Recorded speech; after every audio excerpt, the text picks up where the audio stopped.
Well, hello everybody and welcome to yet another video as part of our book launch and our launching giveaway party. Overcoming Estrogen Dominance is here after a few years of work, and today we are dedicating the whole day to weight gain and weight loss, a healthy, sustainable weight loss. Especially around the hips and the thighs and the cellulite that just can sit there for a nice long time and just wouldn't melt away. But I also know many of you have been asking about belly fat and what do you do with belly fat? And so let's talk about all of this. I started off today's videos with a call on, with a video that I was showing you how to start off your day with a breakfast is going to help you stabilize your blood sugar levels, which is a big part of healthy hormones, but also is going to help you lose the weight as well. So today, in today's video, in today's interview, I've got Debra Atkinson. I'm going to bring her on in just a second so you can meet her. But I want to just do a quick recap just in case more of you are going to get online, and then we can post your questions on, and then we're going to get to a Q&A with Debra a little bit further down. We're also doing a giveaway of the book, you guys. So listen in to what she's saying, because we're going to quiz you on what she's saying. So you listen, and then whoever gets the answer right, we're going to send you a copy of the book. So in case you've been missing out on some of the previous episodes, we are posting all the previous videos on overcomingestrogendominance.com/events. And Brittany's going to post the URL in the comments as well. So everything is there. It's like our repository. And also for those of you who are ready to order the book, go to overcomingestrogendominance.com, and we've got a special bonus for you there. It's a gift card. And I think you're going to really like this gift card. And so go and redeem it, and then come back here and watch more videos. So one thing I will say, I don't talk much about in my book because it's already 400 pages, and if you throw it at someone, you can actually hurt someone with this book. So I don't really have more space to talk about exercise. Plus, honestly, it's just not my expertise area.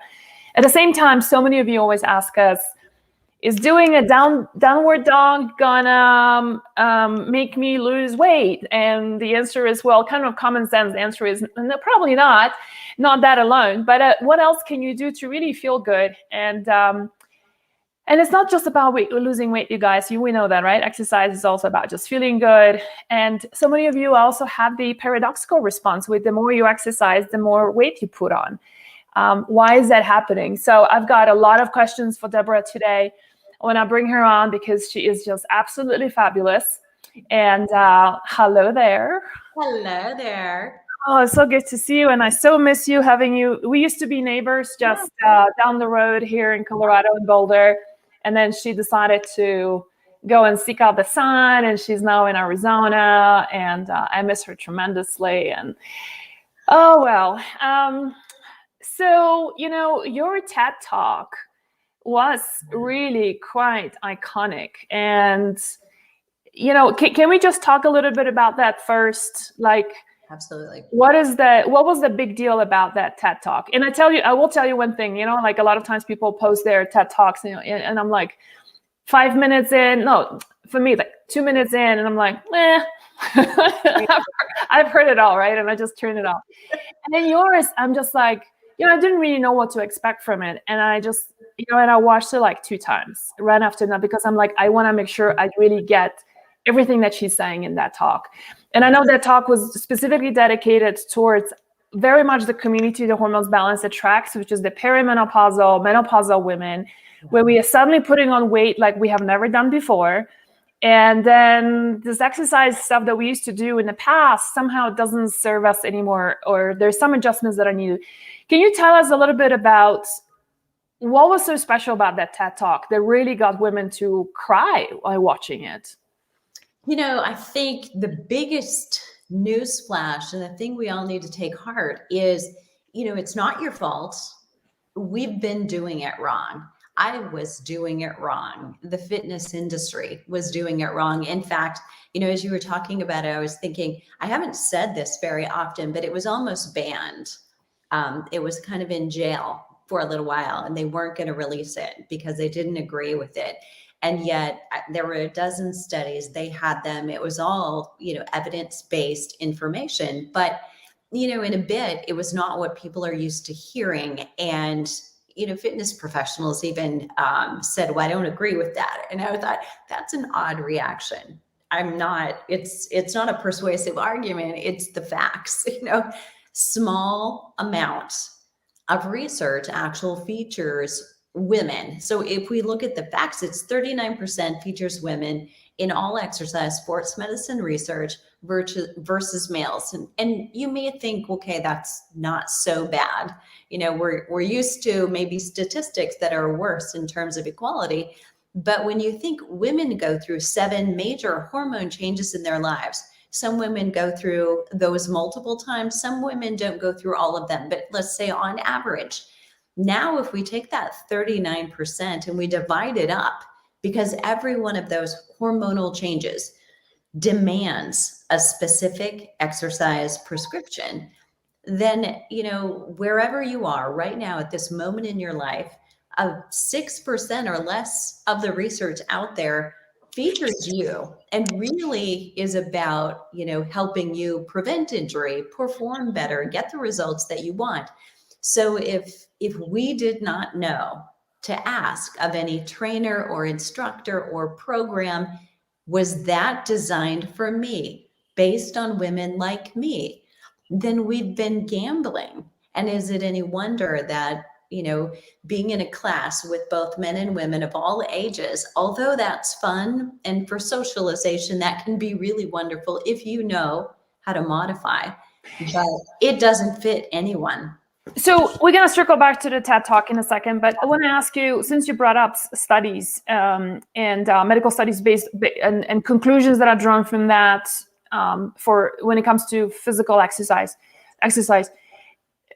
is there, like, when they design a study, do they disclose and consider the fact that, for example, this study was all male based, and hence this is the conclusion, or this is all female based study and this is the conclusion for exercise? Does that exist in your field?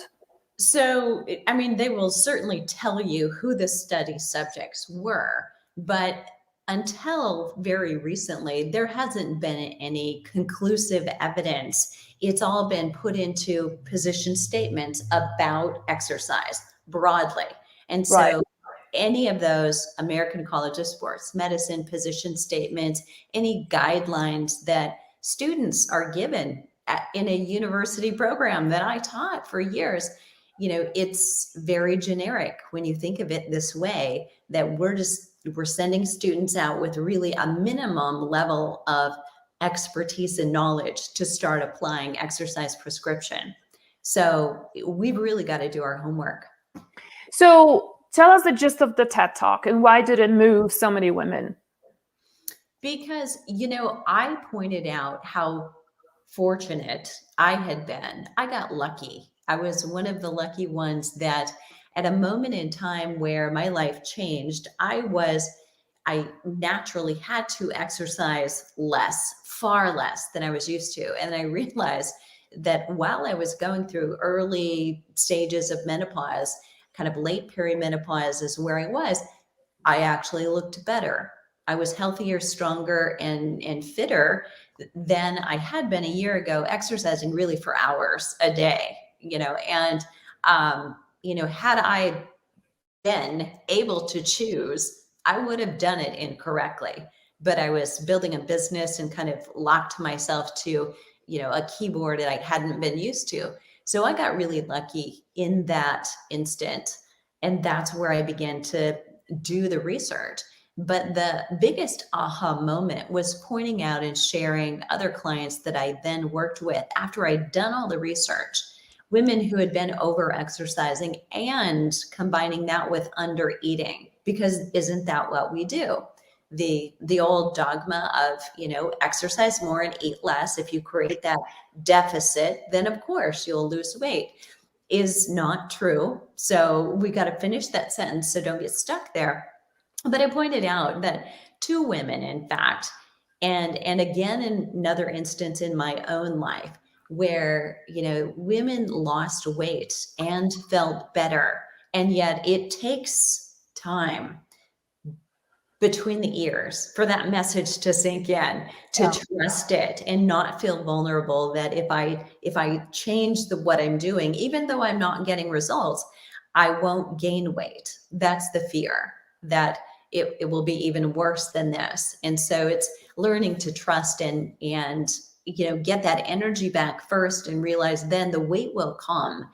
You started and said you get a question where, if I'm doing down dog, will that help me lose weight? The instances in my TEDx talk, there might be some instances where if what really has to happen is decreasing your cortisol level, because that's the roadblock to allowing you to actually do more exercise and get beneficial results, it might just help you lose weight by not actually doing cardio, not even strength training.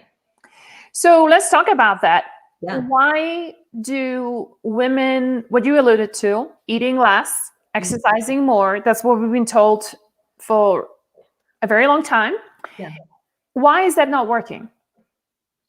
Well, especially at midlife, women are so much more susceptible to the negative effects of stress because of that decline of estrogen that naturally happens toward the end of perimenopause. It begins early, and where that exactly hits and has the biggest impact for each of us is slightly different. But when that happens, the body's natural attempt for balance is that cortisol levels rise, almost trying to effort to rescue and do the job of estrogen. It does a really poor job, but it doesn't change the fact that now you have more cortisol, and cortisol breaks down muscle. And that's not good, right? And so when we're also very stressed and we're very tired under cortisol, we all know what that feels like, to, even if it's situational where you've been there, we don't necessarily feel like exercising when we've got that kind of fatigue and that kind of just weight on our shoulders. So we're exercising less, which is also going to encourage more muscle breakdown. For those of us that go the opposite way, when we're stressed, we exercise more and more and more harder.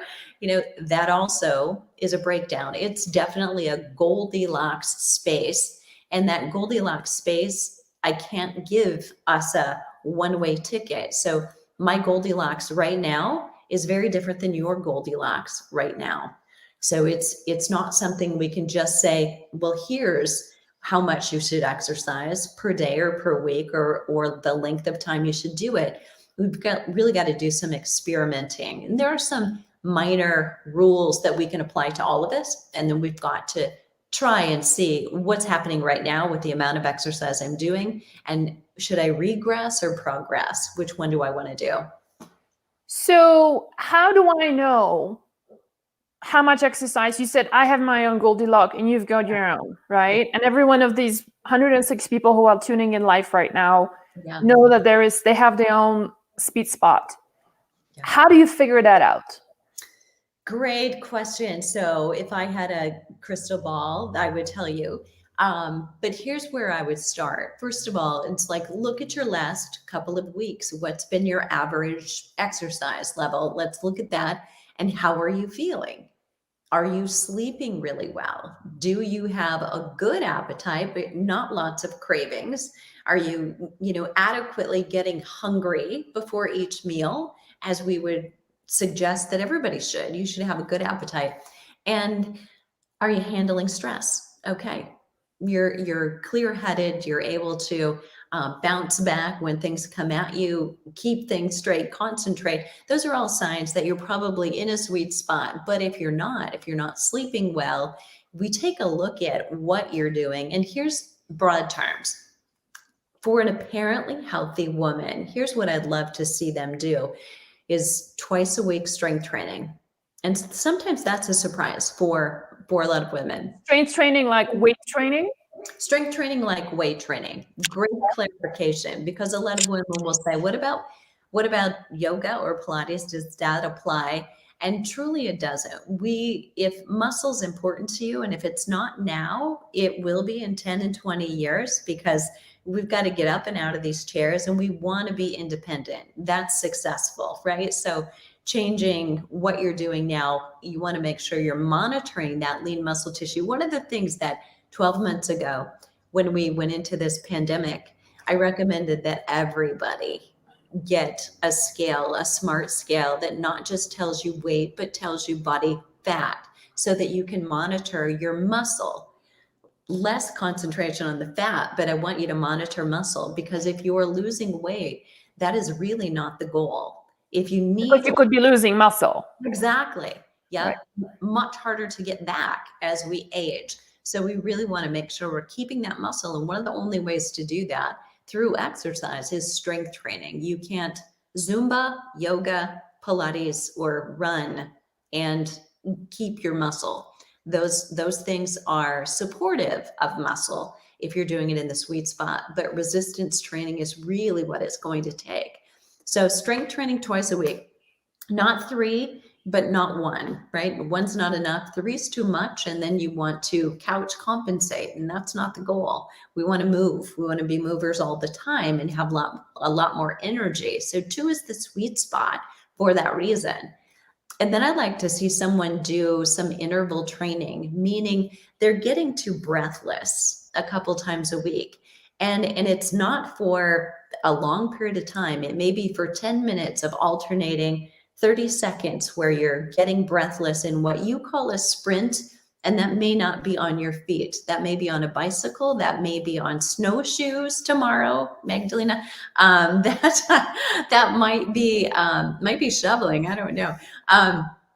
It could be swimming. It could be upright in a pool, not even getting your hair wet. But any mode of exercise can become an interval training. So it's important that we do that for 2 reasons. Number one, we've got 3 energy systems. So for those of us who've taken up walking, and a lot of people have, walking more during the pandemic than they were before it, which is fantastic.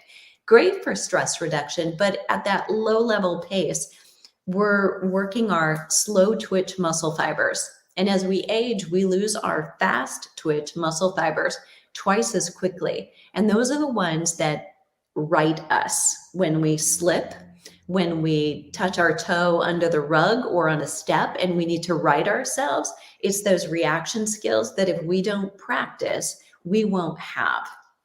So keeping them, you may not think, at this moment in time that that's something you have to worry about, but you want to be working on it before you worry about it. So you will never have to do that. And then you fill in with, you've got that high intensity interval training, the strength training, and you fill in with low to moderate exercise. And Such as that yoga or walking and hiking. Yep. Any level, things that you love is what you're really looking for. Yeah. Yeah. And that's so important, right? Because it's like, I can't, there's so many people who force themselves to go to the gym and they absolutely hate it, and they still do it because of, whatever is the motivating factor. But if you don't love it, then what's the point? So what kind of exercise would you say is like, what are some of the biggest exercise mistakes that you see women do in perimenopause and menopause?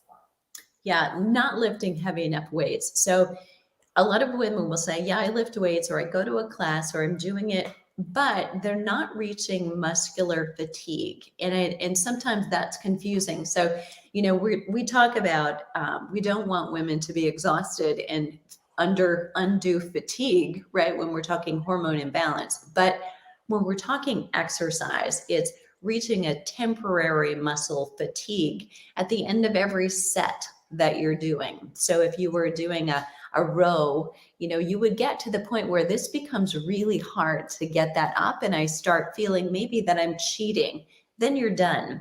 But if you're just reaching, okay, there's 10 and then done, and then I'm going to move on to the next one, it's not really working for you. So it's much better to have quality workout where you reach temporary muscle fatigue. That's called adequate overload. And everywhere in any of the research on women who are in menopause in any stage where they're the subjects, the conclusive comments by the researcher is that it will do X provided there is adequate intensity. Those two words show up over and over again. There is nothing to say back off, go softly, do less. It's always about make it count when you do it. Okay. And do you not have the issue, because you can get your heart rate up like crazy doing weight training? Yeah. Now, wouldn't that cause cortisol release and be counterproductive? And to your point about excess cortisol? For a certain person, for the wrong person. So the person in a situation where they're already feeling high levels of cortisol, it very well could. However, exercise is a positive way to input the way cortisol was meant to be used for us all along. So, I mean, if you think back hundreds of years, we were running from dinner or, running to catch our dinner. That's what people had to do. But then it's over, I mean, Right. you're safe or you have dinner. And stress doesn't work that way for most people. So they're constantly under stress. We've got our phones at our arm length all the time. We're always connected. I mean, you might get a free day tomorrow because your internet will go out because of a snowstorm. How lucky is that? Stop it. Just jinxing me here. No. Okay. Well, by the way, people love your tank top, just to let you know. We have a really good question from Jennifer, and I'm glad that Brittany brought it up. Why would yoga not be considered weight training if you are using your own body's weight as resistance?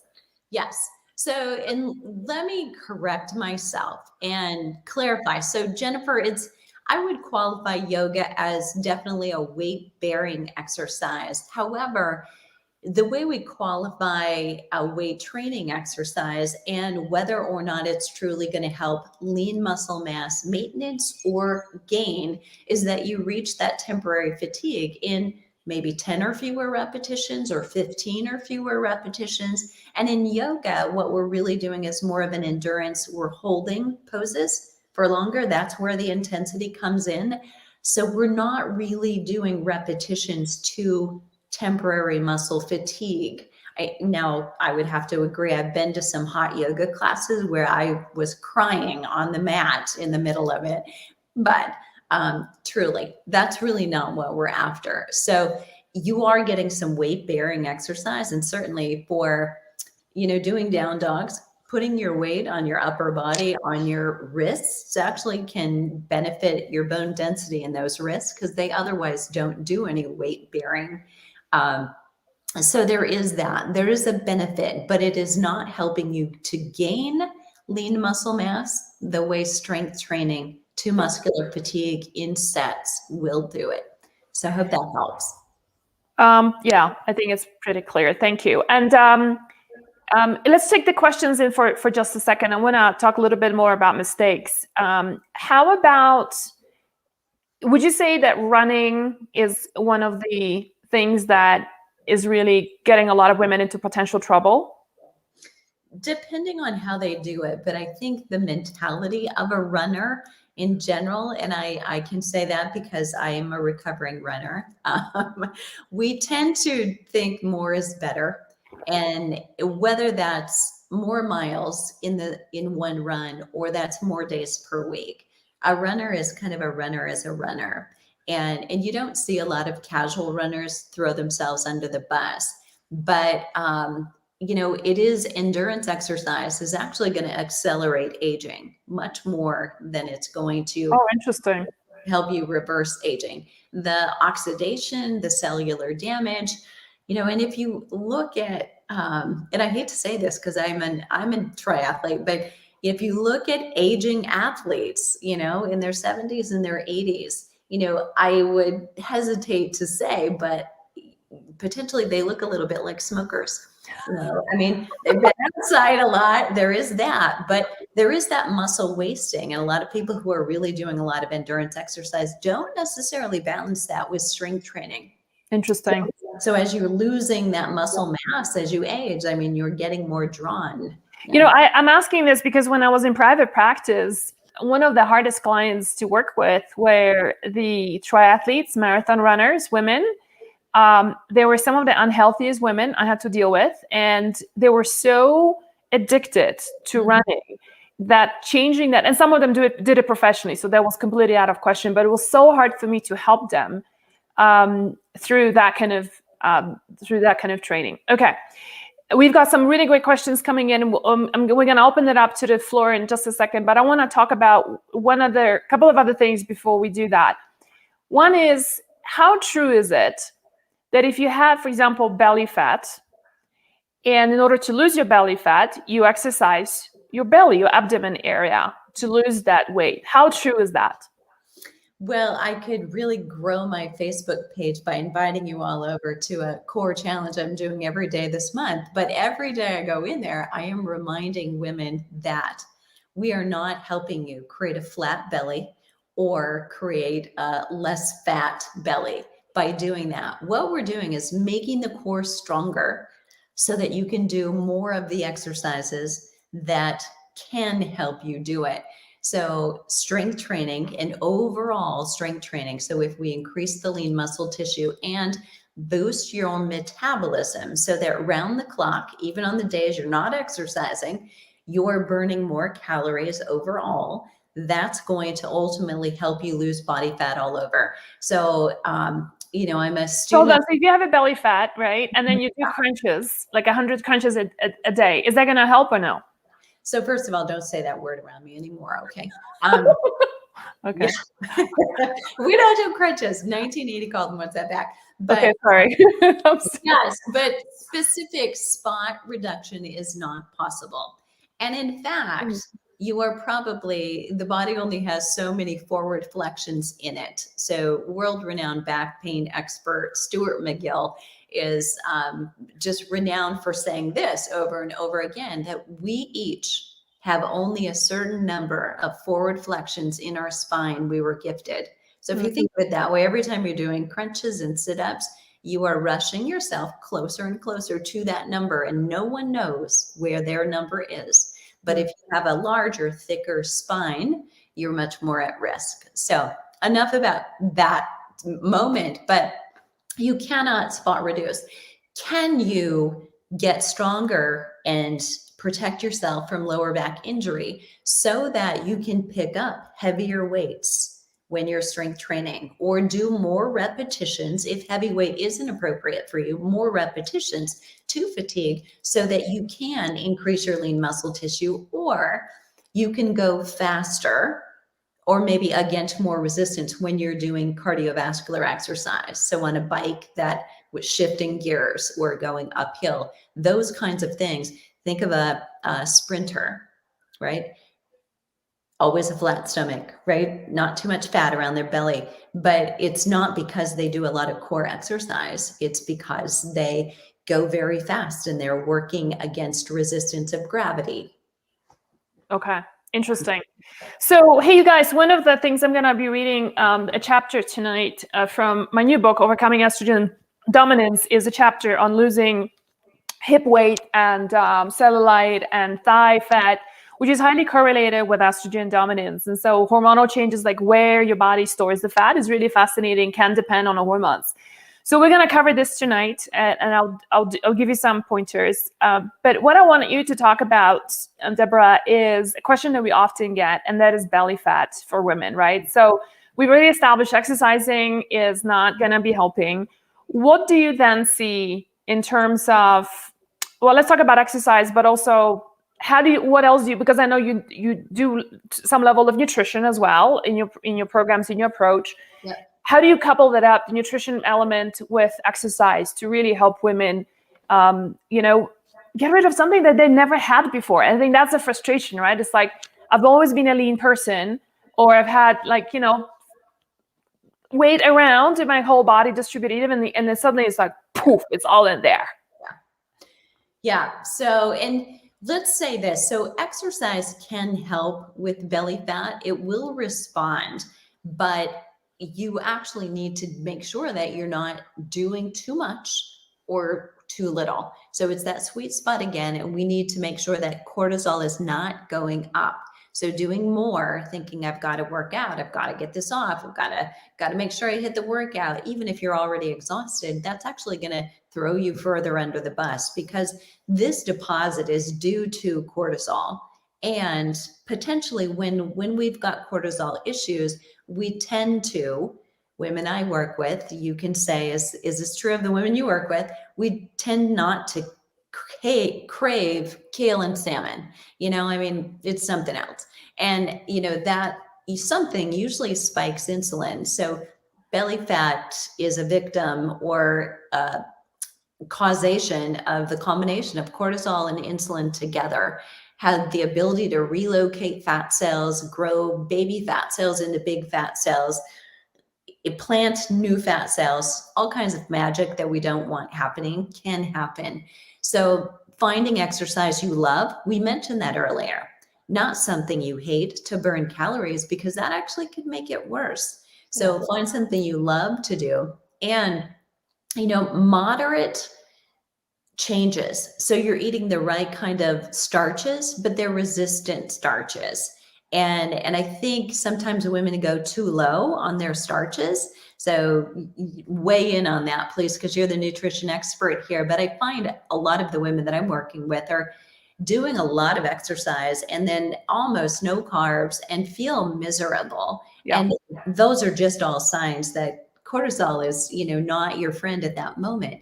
And a few more carbohydrates actually give you more energy for exercise, but also help you be in a better mood, create a little bit more serotonin, get a little bit better sleep. That all helps you decrease belly fat as well. Yeah, I absolutely agree. And I think one thing you mentioned, insulin resistance, it's what I was saying at the beginning. Women who are pear-shaped, right, it's typically estrogen that causes the accumulation of fat cells as well as cellulite around our hips and thighs and butts. But when it comes to carrying that proverbial spare tire on a belly, that's typically related to cortisol as well as high blood sugar levels. So, and it's what's interesting I find is, and where, because the question is like, why is it suddenly showing up when I turn 45 when I never had a problem before? And I think it's a combination of what you said. It's about our stress, but I feel like overall, as we age, we just become much more sensitive to everything, as compared to before. Like we were in college, you could do 560 kilos and wake up the next morning, go to class, and it would be like, I'll have an espresso or coffee and I'll be fine, right? I mean, try to do 3 tequila shots now and see how you feel, right? And it's so the sensitivity to, like, same thing with our sleep. I'm writing this article now about fixing sleep after 45, and suddenly, like, we just become so sensitive to things a lot more than we were when we were in our 20s and 30s, right? And so I feel like with sugar sensitivity, and our ability to metabolize sugar, it really changes as well. And so, I'm a big proponent of something that I was showing this morning is to really change our breakfast, and really avoiding sugar first thing in the morning is a really great start of rebalancing your blood sugar levels and elimination of a lot of sugar, and keep the sugar as a treat. You don't need sugar for breakfast, because sugar is, breakfast shouldn't be a treat. This is your start of the day. It's not your dessert. Have your dessert if you wanted to, and that's your sugar intake for the day, right? Yeah. So why don't we open up to a few questions? Brittany, show us some good ones. And then I also want to talk to you, Debra, about intermittent fasting in women and exercise, because that's one of those really common ones that we get as well. Yes. Let's see what questions do we have, Brittany?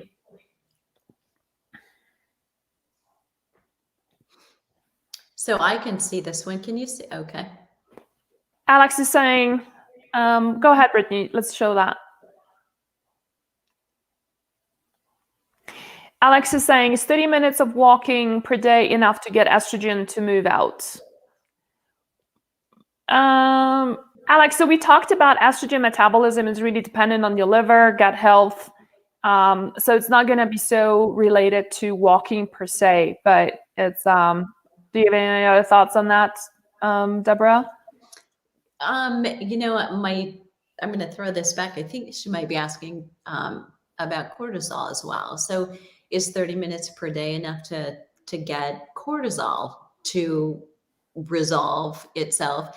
And I will tell you this, that research is emerging that if you're a woman in postmenopause, not perimenopause, but postmenopause, bringing back more walking in addition to doing your strength training and high intensity interval training can actually be a big needle mover, because women in postmenopause are a little bit more sensitive to that. Now, women in perimenopause, I think just more is more, and it doesn't always go well. So sometimes you need maybe only walking and light walking, or just do the minimum and don't throw yourself under the bus. But again, in postmenopause, walking can be very helpful and decrease that stress, and specifically outdoors if you can get there. Yeah, go and hug a tree, literally. What do we do with enlarged breasts due to going into menopause along with back fat?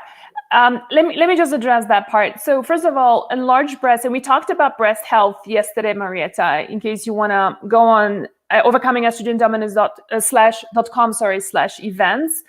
There is we did a whole talk yesterday with Gay Walden about breast health, and enlarged breasts are not due to menopause. It's actually due to estrogen dominance. And there's a whole chapter in my new book, Overcoming Estrogen Dominance, that I read yesterday as well, on breast health and what you can do. So just want to clarify, that's not menopause that's causing that. Shall we address the back fat? Yeah.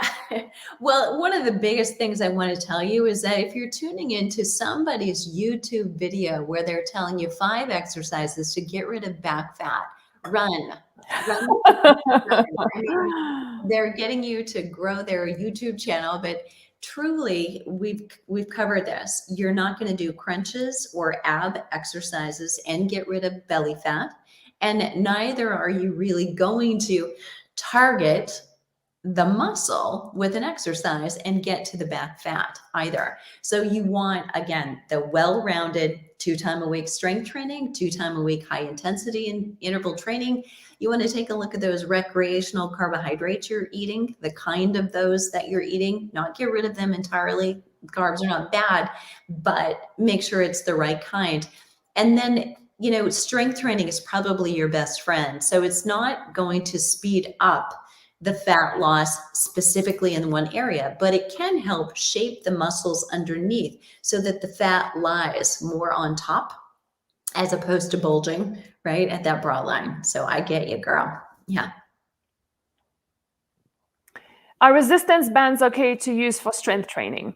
Okay, so I get this one a lot, and I am really not very popular. My answer is, if you can pick up weights, please pick up weights, because the elastic property of resistance bands is just not like picking up a heavy bag of dog food or the gardening soil.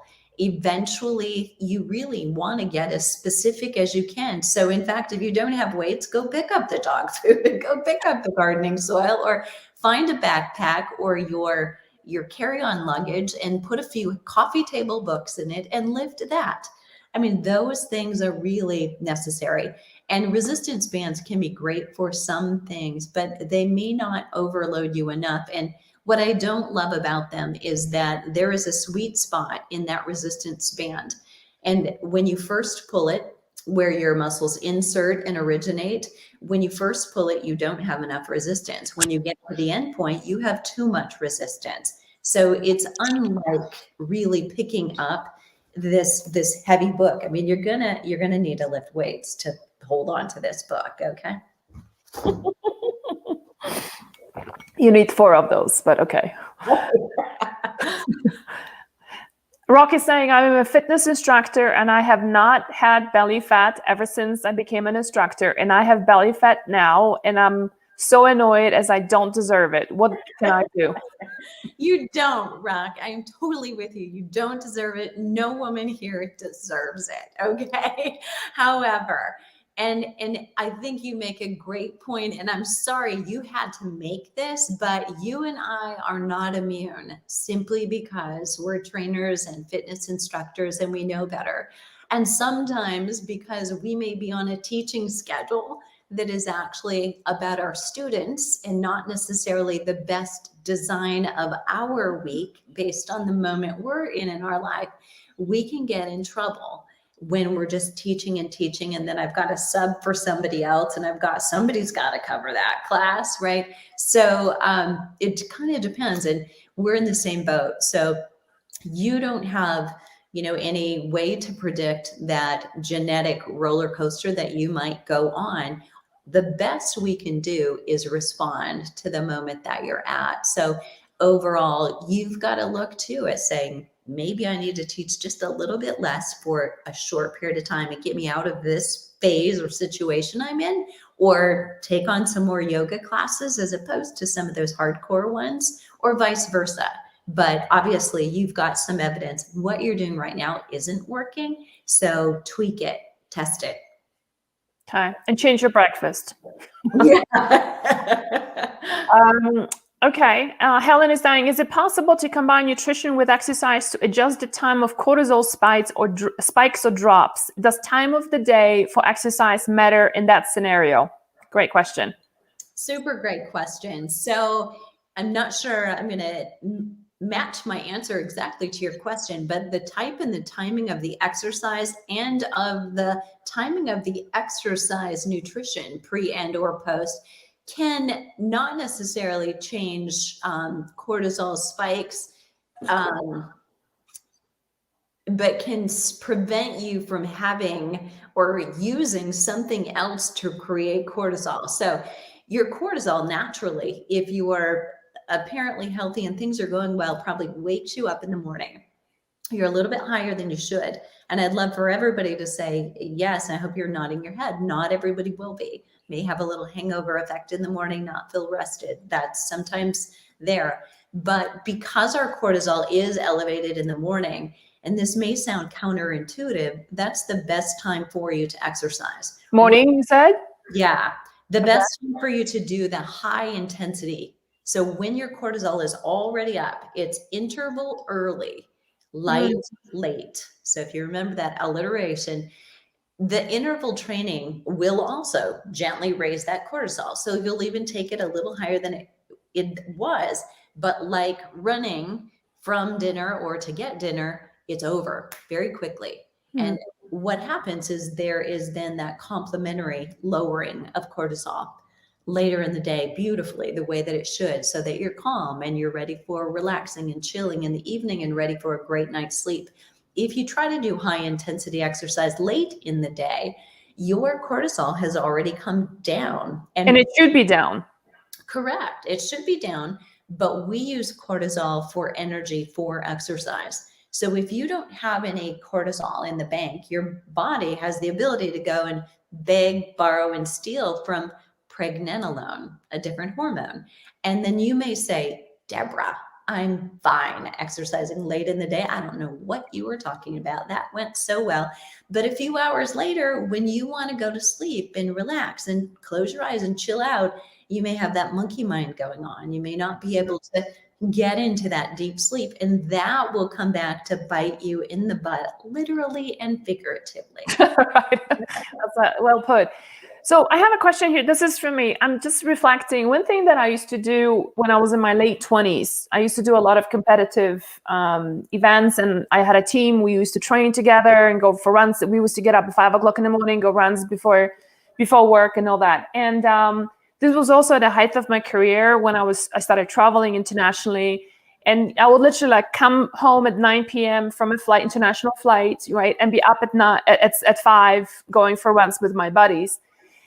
And towards the end, when I really was beginning to, I think this is really when my Hashimoto's was really flaring up without realizing that, I was really tired after exercise, even early in the morning. Would you say that's one of the signs of over-exercising is when you're actually tired? I had to have 2 espressos after a run to get to work and to get going. I know it sounds painful, doesn't it? What do you think? Is it a sign of over-exercise? Yeah, over-exercise, and I would say it's a sign of adrenal fatigue.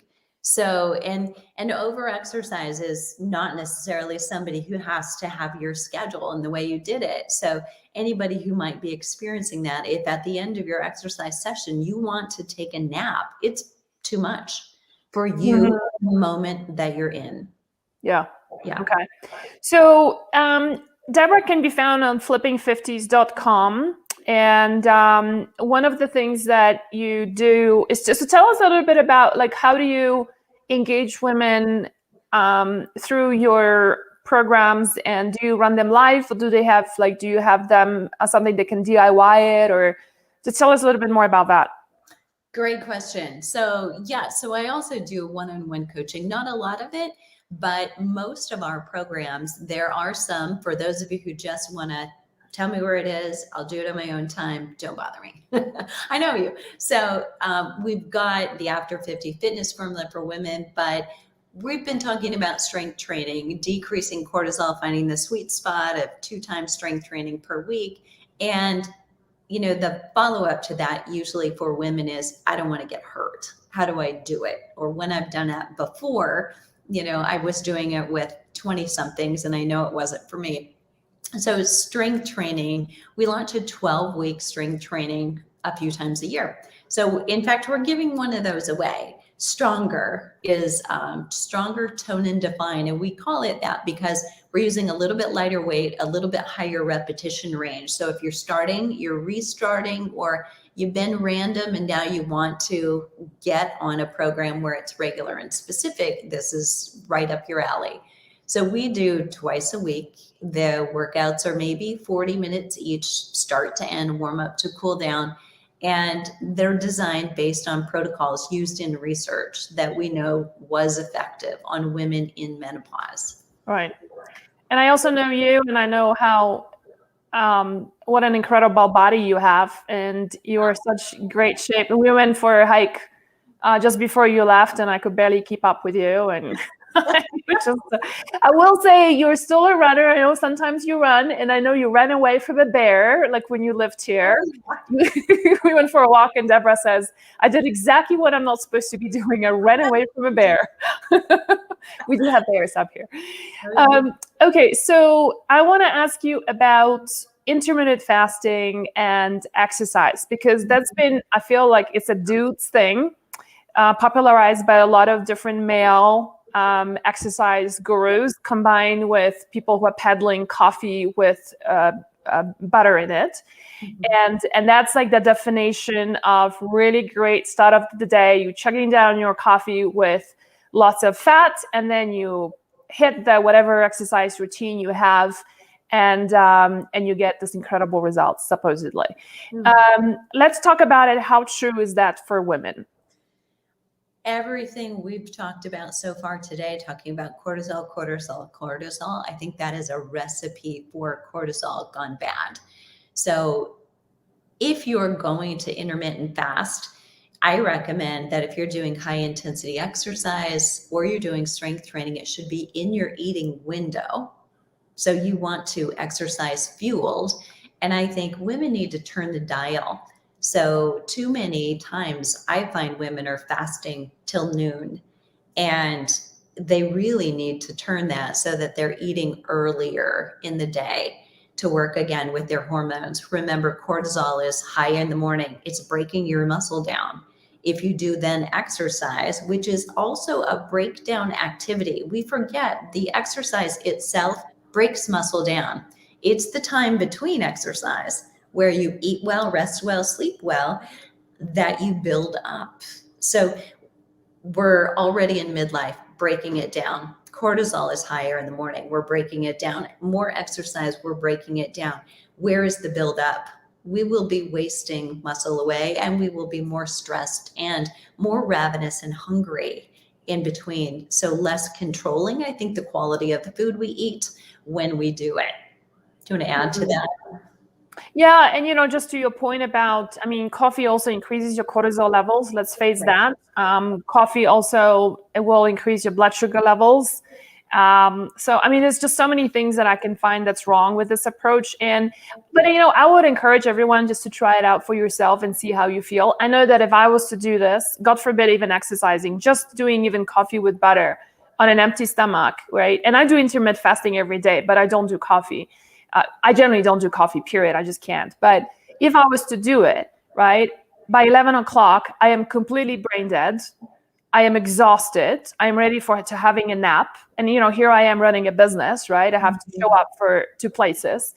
Absolute and complete disaster. And so, I think it may be working for some men. I know there's a lot of men who swear by this method, and there's a number of gurus in the paleo community and in a coffee space community who would show you a lot of research behind it. But again, circling back to what you said right at the beginning, a lot of the research is not based, this research is not based on women, or women are not considered or isolated in that research to see how they responded to it, right? And so there's a lot of nuances to that. And, if you look at our hormonal profile of men versus women on a monthly basis, I mean, we are almost like 2 different species, hormonally speaking, right? Men don't have this thing going on, right? They have testosterone. They have very little estrogen and very little progesterone, right? And this is our predominant hormone. So it's just very unfair, I think, to draw these conclusions. But I would encourage every one of you to really try it out for yourself. And I'm going to take your advice, Debra, and really kind of, because I always felt that my sweet spot of that exercise is like 3-4 o'clock. And so I'm going to try it in the mornings, and I generally in the mornings, because most of my team is on the East Coast. So by the time I get to my computer, I'm already got 30 emails to get through, 40 emails, and they're like waiting for me. So I'm like, oh, exercise, I just have to reorganize my day to really do it in the morning and see how that feels. So I have a question here for you guys, and we are doing a giveaway of Debra's program. Is it Stronger? Stronger. Yeah. Stronger. Okay. And the question, do you have a question you want to ask from something you talked about? I'm going to let you pick. Okay. So my question is going to be, what is the, there's so many good things you talked about. Okay, let's ask something really, it's a yes or no kind of question. Is exercising to a point where your cortisol levels goes up a good thing or a bad thing? No, that's a silly question. No, I don't like that. I don't like it. Debra, you ask a question. All right. What are the 2 hormones that are the biggest cause of belly fat? Oh, great one. Ooh, I like that one a lot. 2 hormones that cause belly fat. So you guys post your answer, and you stand a chance of winning Debra's access to her program, Stronger. Awesome. Yeah, awesome. That's that. We've got already those coming in, and some are correct and some are incorrect. So good stuff. Okay, let me just take a quick look at what we've got. Oh, okay. All right. I think we had a confusion about it. That's okay. We'll sort it out later. The giveaway was supposed to be for Instagram, but that's okay. That's all right. We'll figure this out. All right. Let's pop up with a few other questions, and then we'll call it a wrap. So let us know, Brittany, what can we answer? Is it true that we need to eat protein after we exercise? I read that a lot on the internet. You do. Ideally, yes. So type and timing of exercise, and then the timing of that protein afterward. Your body is primed for muscle protein synthesis. We didn't get into that a lot, but muscle protein synthesis, the ability to use what we eat or ingest to the good of our body and our muscle, declines with age. But there are things we can do, like resistance training, and like eating adequate protein at the right time can bump it up. So about 90 minutes after a really challenging workout, your body is just primed for muscle protein synthesis. So if you can do that the majority of the time, you're probably giving yourself the best leg up.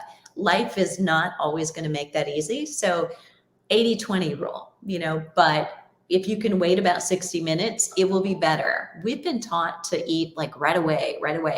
If you can wait just a little bit, it's actually for older adults better. Maria has got a great follow-up question to that. What type of protein? Well, you and I could talk about this one, but high quality protein with all the essential amino acids in it. And that means for those of you that like to be plant-based, you can do that. It's just, you'll have to be a little bit more careful because plant-based proteins have a little bit lower essential amino acid profile. So you want to be true to combining those. So if you were to do beans and rice, for instance, make sure that you have an adequate amount of them. I'm a smoothie girl. Magdalena, not so much. But if I was using a pea protein, that's got a lower profile than, say, a piece of salmon. And I would want to make sure that I combine that with nuts and seeds somewhere in it, because they have the essential amino acids higher than where the pea protein is deficit. So they're great complements and a great marriage. So it's just being sure that you're getting all of those essential amino acids. That's really the piece of cake. All animal proteins, plant-based can do it too. Just be more careful. Can I just interject for a second? Somebody's asking, what is the tea that I'm drinking? So there is a whole bunch of tea recipes right at the back here. And today I made the Brain Boost tea, which contains peppermint, gotu kola, which is great for your brain, and rosemary, which rosemary really wakes you up. That's in here, and then I combine it with some red raspberry leaves, and so that's what I'm sipping on. And I typically get through, when I do these interviews, I typically get through the whole jug here, and I have it on top of a little candle light, so it keeps it nice and warm for the next few hours. All right, let's take a couple of more questions, and then we wrap up. Rhea is saying, what would be the training according to seed cycling? Training adjusted with a menstrual cycle and your hormones. So progesterone training and estrogen training, or even the 4 seasons of your menstruation. Yep. So as far as working with either your cycle, or if there's anybody here who's in postmenopause, with the moon. So we can do it that way as well. But you hit your period and the week after, so those 2 weeks, really, you're going to focus on heavier strength training and high intensity interval training. So really not much endurance at all. And it's that second week of that 14-day span, really where you're going to higher protein intake would be smart, higher strength training emphasis, and then don't throw yourself under the bus. So when you're training, train. When you're not training, rest. And in the last 2 weeks, especially that very last week, it depends a little bit on how you're handling, that premenstrual period. But a lot of women actually go one way or the other. They feel more vibrant and vital and great. And some others, will find themselves at the end of that second week, like really tired. But it is true that your body is naturally at a higher metabolism rate. So it is okay. Those cravings we get, the desire to eat more, your body is actually burning more, and it is okay to go with that. Don't fight it, and go ahead and increase your caloric intake a little bit. You can even increase your carbs a little bit, and it'll help decrease some of that fatigue and that craving, as long as they're resistant starches. So slowly absorbed, giving you long lasting energy, and you're going to go a little bit lighter on your exercise then. So, Okay, that's great. Jill is saying, thank you for all the great advice. Yeah, we've got a lot of great responses to this video. Alex is saying, so in the morning you eat first and then exercise, or vice versa? I think it depends. Probably for everybody here, it depends on your exercise schedule. So, personally, I get up and I work for a few hours first, because that's when my brain is working better and more creatively. So I'm hungry before I exercise. I'll always have something, because if you're distracted by hunger, I can't wait till it's over because I want to eat. You're probably going to eat more anyway, but you're not going to exercise as hard or as quality. And the better workout you get, the better results you're going to get. And that's whether you eat or you don't eat. So I would listen to your body. I know there are some who feel like if I eat, I get nauseous, and listen to that, honor it, but do test that as well. How do you feel?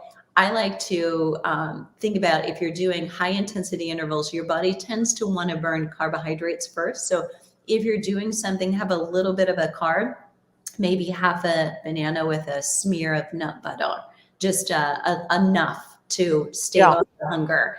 And if you're doing low intensity exercise, really, you may not need anything at all. But if you do, you can go higher in fat, nuts and seeds, if you're just doing kind of a pre-exercise thing and then saving your meal to after. I also feel like when I hydrate, it reduces my hunger pangs and I can get through the exercise very easily hydrated, which is kind of cool.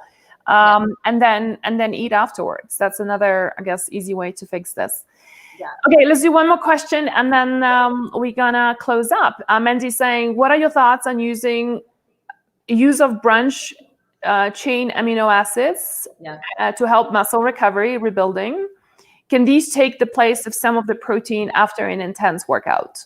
Yeah, great question. So Mandy, I would always be, and I think Magdalena's going to agree with me, but I would always say food first, because you need those macro and the micronutrients that you're getting at a meal anyway. And then especially though, for somebody who is what we call a hard gainer, you're doing all the right things and you're eating adequate protein at each of those 3 meals, but still not seeing results, then you may benefit from a branched chain amino acid. And I would say, especially to those of you who are going plant-based only, that'll really help. And especially for 50 and 60-year-olds and the older we get, the more that muscle protein synthesis drops, that can be a big boost to you. Okay, thank you. You're welcome. One of my big takeaways from your TED Talk video, and for those of you who are coming in later, check out Debra's website, flipping50.com. 50 or 50s? Flipping 50. 50, flipping50.com. And one of the things that, so the TED Talk is there, right? It's posted there? Yeah. Yeah. And so one of the things that stood out for me the most was your story about how you really started recovering and feeling better when you started walking around a golf course with your son as his caddy. And that's when you slowed down on a lot of intense exercise and how much that has really helped you feeling better, looking better. And so I thought that was like really, really interesting, especially for someone who comes from that world of the more is better. No pain, no gain, all of that stuff that we've been always taught for all these years. Yeah. So lovely to have you here. Always good to see you. I'm always learning something new from you. I wish we were in the same town so you kick my butt and exercise more. But I think I'm going to join your program too. And the next live one, I definitely want to work with you on roping at our community and just do it together collectively as a group. I think that's going to be really a fun thing to do. When is your next live program coming out? So next live program. So I do it recorded always. And the next one starts April 1st. Okay. So every quarter we'll launch another one. Okay. So good to see you. Thank you so much, you guys, for so much interest and really great questions. I hope this is helpful for you when reframing your own exercise and finding the peace with your own body. Because I feel like when it comes to exercise and diet, we are like in a constant battle with like food is almost like my enemy and the exercise is my enemy. It doesn't serve you the same way. So I hope that this video today and this interview today has given you some clarity and permission. I think this is a really big thing. Just giving yourself permission to switch things a little bit around from what you've been taught the whole time, and backing off from all the crazy cardio and getting exhausted and doing, some of the wisdom implementing the wisdom that Debra shared with us today. And I'm definitely going back to my weight training. My weights are right there in a corner of the room. And so they're going to get dusted off. I've just been going through this major remodel. So exercise was not high on my priority, but I certainly feel the effects of not doing it. And so I'm so glad you said about the weight training, and I'm definitely going to go back to that too. Thanks so much, everybody, and I will see you later today. I'm doing a book reading on weight gain and loss on your hips and thighs and cellulite, and that's connected directly to estrogen dominance. I'll see you later tonight. Thanks so much, Debra. Bye-bye. Thank you.